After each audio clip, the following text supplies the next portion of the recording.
Assalamualaikum warahmatullahi wabarakatuh. Nama saya Ahmad Ilham Abtasuni dengan NIM 55532300068. Di sini akan mempresentasikan terkait ekonomi regional Jawa Timur bagian 2, lebih tepatnya struktur ekonomi pada Kabupaten Sidoarjo. Pembangunan ekonomi suatu negara atau wilayah seringkali tidak merata antar wilayahnya. Ada daerah yang maju pesat, ada pula yang tertinggal. Ilmu ekonomi regional hadir untuk menganalisis perbedaan ini, memahami potensi unik dan tantangan spesifik yang dihadapi setiap daerah. Pemahaman ini sangat krusial sebagai dasar perumusan kebijakan pembangunan yang lebih tepat sasaran, efektif dalam mengoptimalkan potensi lokal, dan bertujuan untuk mengurangi kesenjangan antar wilayahnya. Jawa Timur bagian 2. Dalam kerangka tugas mata kuliah ini, ekonomi regional, wilayah analisis yang menjadi fokus adalah kelompok Jawa Timur bagian 2. Wilayah ini terdiri dari 10 kabupaten, yaitu Jember, Banyuwangi, Bondowoso, Situbondo, Probolinggo, Pasuruan, Sidoarjo, Mojokerto, Jombang, dan juga Nganjuk. Sidoarjo terletak persis di selatan kota Surabaya, ibu kota Provinsi Jawa Timur, dan merupakan bagian tak terpisahkan dari kawasan metropolitan. Posisi ini menjadikan Sidoarjo sebagai daerah penyangga utama atau hinterland bagi Surabaya, sekaligus pusat pertumbuhan ekonomi yang signifikan karena kedekatannya dengan pusat bisnis, pelabuhan, dan juga bandara. Langsung saja di sini ada distribusi persentase PDRB menurut kabupaten di Jawa Timur bagian 2. Dapat kita lihat bahwa Sidoarjo adalah kabupaten yang secara konsisten menunjukkan kontribusi produk domestik regional bruto terbesar dibandingkan 4 kabupaten lain dalam kelompok Jawa Timur bagian 2. Di sini ada tabel distribusi persentase PDRB menurut lapangan usaha di Kabupaten Sidoarjo. Dapat kita lihat pada tabel bahwa ekonomi Sidoarjo didominasi dengan industri pengolahan yang berkontribusi sebesar 48,57% di tahun 2024. Yang diikuti dengan sektor perdagangan besar dan eceran reparasi di urutan nomor kedua, dan transportasi perdagangan pada urutan nomor ketiga. Lalu selanjutnya di sini ada table location question atau LQ. Hasil analisis LQ menyatakan Sidoarjo memiliki 3 sektor basis dengan nilai LQ lebih dari 1, yaitu industri pengolahan, pengadaan listrik dan gas, serta transportasi pergudangan yang dapat kita lihat pada tabel beserta grafiknya. Baiklah, selanjutnya di sini ada shift share analysis, yang dimana berdasarkan pengaruh pertumbuhan nasional, PDRB Sidoarjo mengalami pertumbuhan positif yang ditunjukkan oleh total nilai PNIJ yang positif. Hal ini berarti pertumbuhan ekonomi secara nasional memberikan kontribusi positif terhadap pertumbuhan PDRB Sidoarjo. Sektor-sektor dengan kontribusi positif terbesar dari pengaruh pertumbuhan nasional adalah industri pengolahan, perdagangan besar dan eceran reparasi mobil sepeda motor, dan konstruksi. Lalu selanjutnya berdasarkan pertumbuhan proporsional, PDRB Sidoarjo mengalami dampak negatif yang ditunjukkan oleh nilai PPIJ yang negatif. Hal ini mengidentifikasi bahwa spesialisasi sektoral Sidoarjo cenderung berada pada sektor-sektor yang pertumbuhannya lebih lambat dibandingkan rata-rata pertumbuhan nasional. Sektor-sektor yang paling kecil dampak negatifnya atau paling mendekati nol dari pengaruh pertumbuhan proporsional adalah yang pertama industri pengolahan, yaitu sebesar minus 53.658,88. Lalu yang kedua ada perdagangan besar dan eceran, reparasi mobil dan sepeda, yaitu minus 63.359,53. Dan yang terakhir adalah sektor pertanian, kehutanan, dan perikanan yang sebesar minus 66.752,08. Meskipun masih berkontribusi negatif, nilai minus yang lebih kecil ini menunjukkan bahwa laju pertumbuhan nasional pada sektor-sektor ini meskipun di bawah rata-rata pertumbuhan nasional secara keseluruhan, tidak selambat sektor-sektor dengan minus terbesar. Selain itu, bisa juga dikarenakan bobot ukuran sektor ini dalam PDRB Sidoarjo tidak sebesar sektor-sektor lain yang memiliki nilai PP lebih negatif.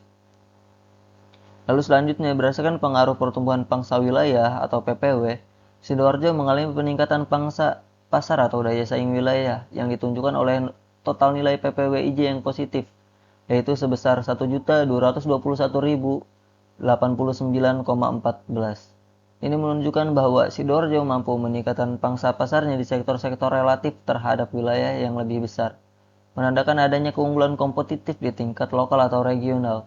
Sektor-sektor yang paling signifikan menunjukkan peningkatan daya saing wilayah adalah pertama sektor informasi dan komunikasi, lalu ada sektor penyediaan akomodasi dan makan minum, lalu yang terakhir ada sektor jasa kesehatan dan kegiatan sosial.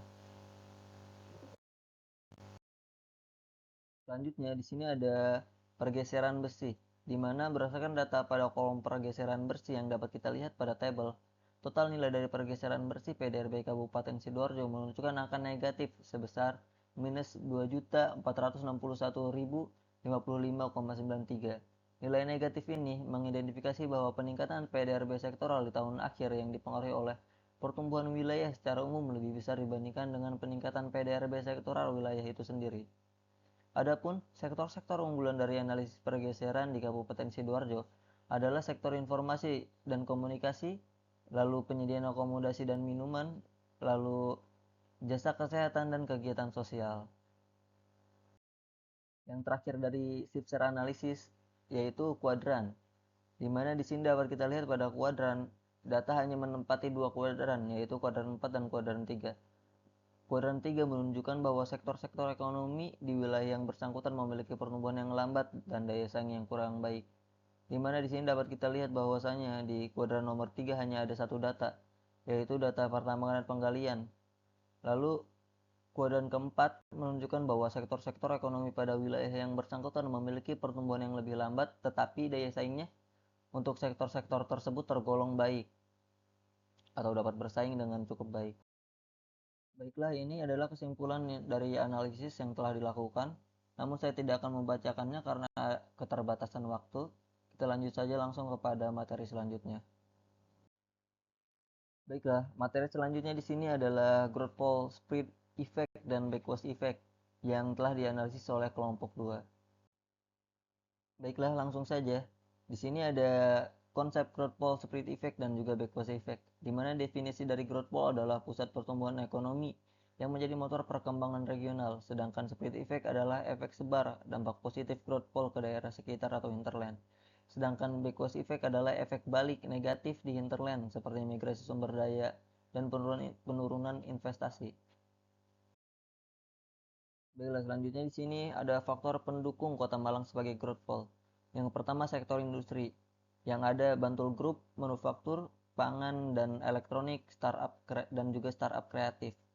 Lalu ada sektor pendidikan yang dimana terdapat universitas-universitas besar seperti UB, UM, UMM yang akan menarik ribuan mahasiswa. Lalu di sektor pariwisata ada Jatim Park, Museum Angkut, BNS, Coban Rondo, dan Gunung Bromo yang akan meningkatkan pendapatan wilayah. Lalu selanjutnya ada infrastruktur dan koneksivitas di mana adanya tol Mapan, stasiun Malang, terminal Arjosari, dan Bandara Saleh.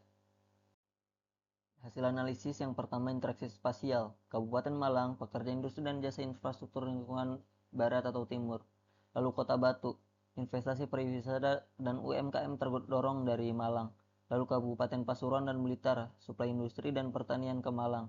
Lalu hasil split effect menunjukkan peningkatan investasi di Kabupaten Malang dan Kota Batu, migrasi tenaga kerja dan mahasiswa ke daerah sekitar, pembangunan infrastruktur, tol, jalur kereta, fasilitas publik, dan sebagainya. Lalu penyebaran teknologi dan inovasi seperti tumbuhnya startup dan juga UMKM digital. Baiklah, selanjutnya di sini ada hasil dari backwash effect, di mana ketimpangan pembangunan di hinterland terjadi, lalu kemacetan dan urbanisasi berlebihan di pusat kota, kesenjangan ekonomi seperti bisnis lokal yang tertekan, dan terakhir ketergantungan daerah pada pusat ekonomi. Tantangannya adalah ketimpangan akses pendidikan dan kesehatan, kemacetan dan tekanan infrastruktur kota, lalu ketergantungan ekonomi pada sektor pendidikan dan juga pariwisata. Rekomendasi kebijakannya adalah kembangkan multi growth pole di Kabupaten Malang dan Kota Batu, percepat koneksivitas, dorongan digitalisasi dan inovasi UMKM di hinterland, dan redistribusi sumber daya seperti pelatihan, fasilitas publik, dan sebagainya. Baiklah, mungkin itu saja yang dapat saya sampaikan. Kurang lebihnya mohon maaf. Wabillahi taufiq wal hidayah. Wassalamualaikum warahmatullahi wabarakatuh.